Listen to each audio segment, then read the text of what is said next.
উলুহিয়্যাহ, তাওহীদুল আসমা ওয়াস সিফাত, আল্লাহ সুবহানাহু ওয়া তাআলাকে রব হিসেবে বিশ্বাস করা, আল্লাহ সুবহানাহু ওয়া তাআলাকে ইলাহ হিসেবে বিশ্বাস করা, আল্লাহ সুবহানাহু ওয়া তাআলার নাম ও গুণাবলী। তো রব হিসেবে বিশ্বাস করা মানে কি? রব হিসেবে বিশ্বাস করা মানে হচ্ছে রব শব্দের শাব্দিক অর্থ লালন পালন করা। মা যেমন সন্তানকে কোলে পিঠে নিয়ে পেশাব পায়খানা পরিষ্কার করিয়ে খাদ্য খাইয়ে বুকের দুধ পান করিয়ে লালন পালন করে, ঠিক তেমনি আল্লাহ দুনিয়ার মানুষকে কি করেন? লালন পালন করেন। একটা ইহুদিকে কে খেতে দেয়? আল্লাহ। একটা নাস্তিককে কে খেতে দেয়? একটা নাস্তিকের জীবন মৃত্যুর মালিককে। একটা খ্রিস্টান কার জমিনে চলতেছে? কার আকাশের নিচে চলতেছে? আল্লাহ। তো এই জন্য আল্লাহ সুবহানাহু ওয়া তাআলা কোরআনের শুরুতে বলেছে আলহামদুলিল্লাহি রাব্বিল আলামিন, আল্লাহ হচ্ছে রব্বুল আলামিন। আসমান এবং জমিন এবং তার মাঝে যা কিছু আছে সকলের রব হচ্ছেন আল্লাহ। লালন পালনকারীকে আল্লাহ। ইহুদি হোক, খ্রিস্টান হোক, বৌদ্ধ হোক, চামার হোক, মেথর হোক, সকলের লালন পালনকারী, সকলের জীবন মৃত্যুর মালিক হচ্ছে আল্লাহ। আর তারা সকলে আল্লাহকে রব হিসেবে বিশ্বাস করে, নাস্তিকরা ছাড়া সবাই আল্লাহকে রব হিসেবে বিশ্বাস করে। ইহুদি হোক, খ্রিস্টান হোক, হিন্দু হোক, বৌদ্ধ হোক, কারো এটা মানতে আপত্তি নাই যে আসমান জমিনের সৃষ্টিকারী, জীবন মৃত্যুর মালিক একজনই, তিনি উপরওয়ালা। নাম তারা যেটাই দিক, তো তারাও আল্লাহকে রব হিসেবে মানে, এটা আল্লাহ জানেন। এই জন্য আল্লাহ বলতেছেন দুনিয়ার মানুষ ওই আয়াতগুলোতে যে তোমরা তো আমাকে রব হিসেবে মানো, আমাকে সৃষ্টিকর্তা হিসেবে মানো, মানে রব হিসেবে মানো।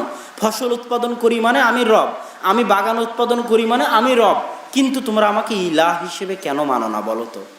আমাকে রব হিসেবে মানো কিন্তু ইলাহ হিসেবে কেন মানো না? রব হিসেবে মানার পরেও কি তোমরা বলতে চাও যে আমি আল্লাহ রব হওয়ার পরেও আমি ব্যতীত কোনো ইলাহ আছি? এখন হয়তো একটু একটু বুঝতে পারতেছেন যে রব এবং ইলাহ এক নয়। আমার কথা কি বুঝতে পেরেছেন? রব এবং ইলাহ এক নয়। এই জন্য আমার এবং আপনার কালেমা এটা নয় যে লা রব্বা ইল্লাল্লাহ, আল্লাহ ব্যতীত কোনো রব নেই। এটা কি কালেমা? কি কালেমা বলেন তো? বলেন, জোরে বলেন। লা ইলাহা ইল্লাল্লাহ, আল্লাহ ব্যতীত কোনো ইলাহ নাই। এইটা কিন্তু আল্লাহ বলেনি যে আল্লাহ ব্যতীত কোনো রব নাই। বলবে কেন? দুনিয়ার সব মানুষ আল্লাহকে রব হিসেবে মানে, সবাই, কিন্তু আল্লাহকে ইলাহ হিসেবে কেউ মানে না। এই জন্য যত নবী রাসূল এসেছিল সব নবী রাসূলের একটাই দাওয়াত। সূরা আম্বিয়ার 25 নম্বর আয়াতে আল্লাহ সুবহানাহু ওয়া তাআলা বলছেন ওয়ামা আরসালনা মিন ক্বাবলিকা মির রাসূলিন ইল্লা নূহি ইলাইহি আন্নাহু লা ইলাহা ইল্লা আনা ফা'বুদুন। আমি আপনার পূর্বে যত নবী রাসূল পাঠিয়েছিলাম সব নবী রাসূলের একটাই দাওয়াত ছিল যে আল্লাহ ব্যতীত কোনো ইলাহ নেই। কোনো নবী রাসূলের এই দাওয়াত ছিল না যে আল্লাহ ব্যতীত কোনো রব নেই। কেন? সবাই আল্লাহকে রব হিসেবে মানে।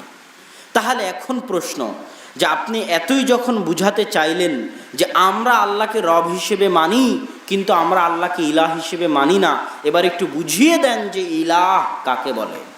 রব হিসেবে মানা তো বুঝলাম, লালন পালনকারী হিসেবে মানা মানে রব হিসেবে মানা, তো ইলাহ হিসেবে মানা কাকে বলে?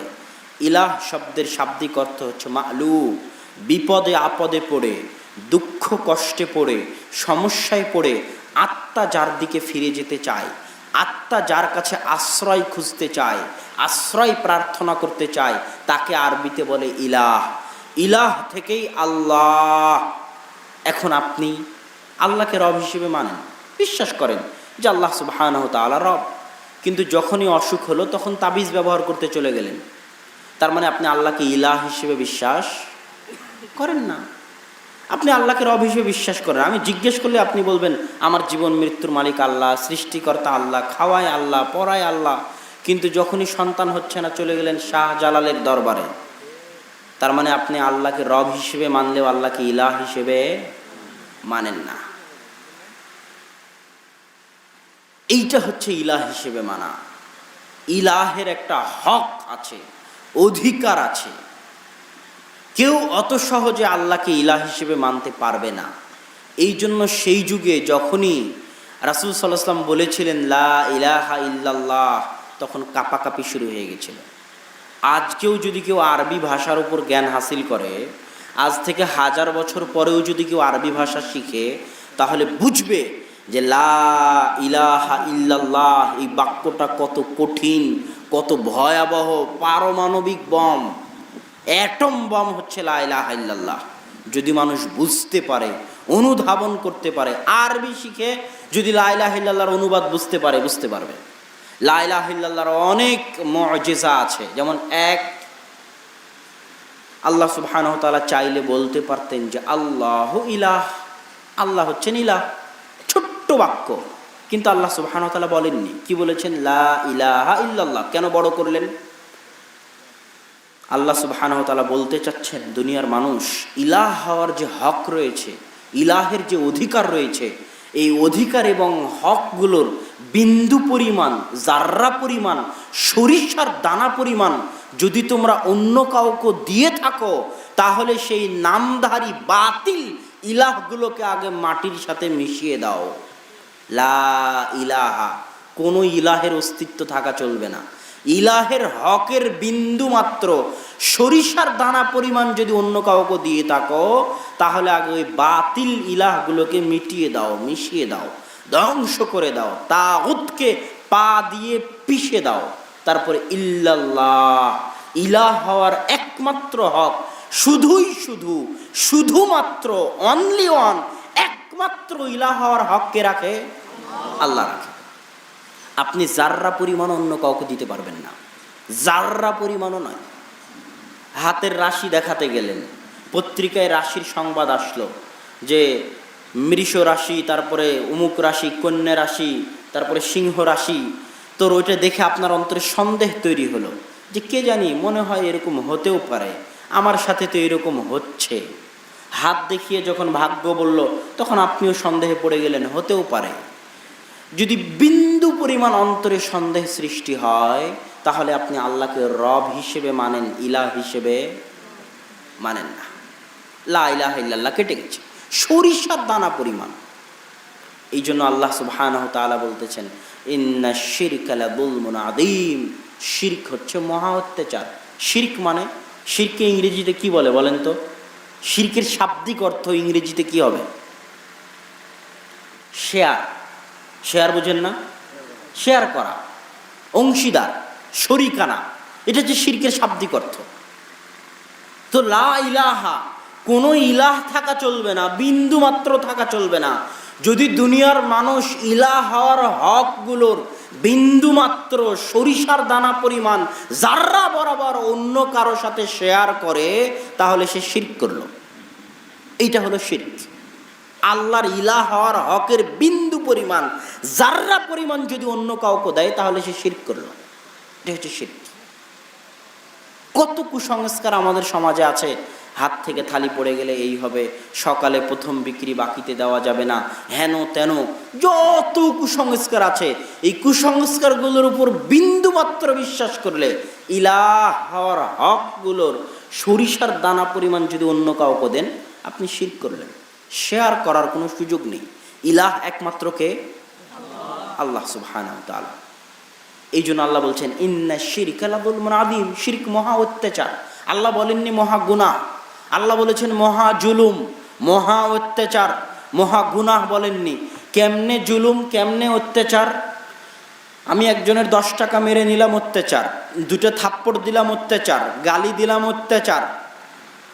জোরপূর্বক জমি দখল করলাম, অত্যাচার। তো শিরক কেমনে অত্যাচার? একটা মানুষ যেমন আর একটা মানুষের হক কেড়ে নিলে অত্যাচার হয়, ঠিক তেমনি নগণ্য সৃষ্টিজীব, শুক্রকীট থেকে তৈরি হয়েছে, এখনই অ্যাক্সিডেন্ট করলে হাসপাতালের বেডে শুয়ে কাতরাবে, প্যারালাইসিস হলে, ক্যান্সার হলে, হার্ট অ্যাটাক হলে অচল অথর্ব মানুষ। মানুষ এত দুর্বল যার কোনো সীমা নাই। এত দুর্বল নগণ্য সৃষ্টিজীব হয়েও মহাবিশ্বের মহাপরাক্রমশালী সত্তা আল্লাহ সুবহানাহু ওয়া তাআলার ইলাহ হওয়ার যে হক রয়েছে, এই হক নিয়ে ছিনিমিনি খেলার মতো সাহস দেখায় নগণ্য সৃষ্টিজীব আদম সন্তান মানুষ। বিন্দুমাত্র যদি আল্লাহর ইলাহ হওয়ার হক নিয়ে নগণ্য হওয়ার পরও, দুর্বল হওয়ার পরও, মহাবিশ্বের মহাপরাক্রমশালী সত্তার ইলাহ হওয়ার হক নিয়ে বিন্দুমাত্র যদি ছিনিমিনি খেলে, তো এর চেয়ে বড় অত্যাচার কি আর হতে পারে? অসম্ভব, হতে পারে না। আপনি, আপনার স্ত্রী আপনার খায়, আপনার পরে আপনার ছেলে আপনার খায় আপনার পরে, তারপরে যদি আপনার কথা না শুনে আপনাকে ভালো না বাসে, এটা কি অত্যাচার নয়? অত্যাচার। তাহলে আপনি যার খাচ্ছেন, যার জমিনে আছেন, যার আসমানের ছায়া আছেন, যিনি আপনার রব লালন পালনকারী, তাকে আপনি ইলাহ হিসেবে মানতেছেন না, এটা কি অত্যাচার নয়? মহা অত্যাচার। এই জন্য আল্লাহ সুবহানাহু ওয়া তাআলা বলেন, ইন্নাল্লাহা লা ইয়াগফিরু আন ইউশরিকা বিহি ওয়া ইয়াগফিরু মা দুনা যালিকা লিমান ইয়াশা। আল্লাহ সকল গুনাহ ক্ষমা করতে রাজি আছেন, কিন্তু শিরকের গুনাহ ক্ষমা করবেন না। এই জন্য রাসূল সাল্লাল্লাহু আলাইহি ওয়াসাল্লাম বলছেন, আল্লাহ বলেন, ইয়া বানি আদম লাউ আতাইতানি বিকুরাবিল আরদি খাতায়া, হে আদম সন্তান, আমার দরবারে যদি আসমান জমিন ভর্তি গুনাহ নিয়ে উপস্থিত হও, আর সেই গুনাহের মধ্যে শিরকের গুনাহ না থাকে, লা আতাইতুকা বিকুরাবিল আরদি মাগফিরা, তাহলে আমি আসমান জমিন ভর্তি ক্ষমা নিয়ে উপস্থিত হব।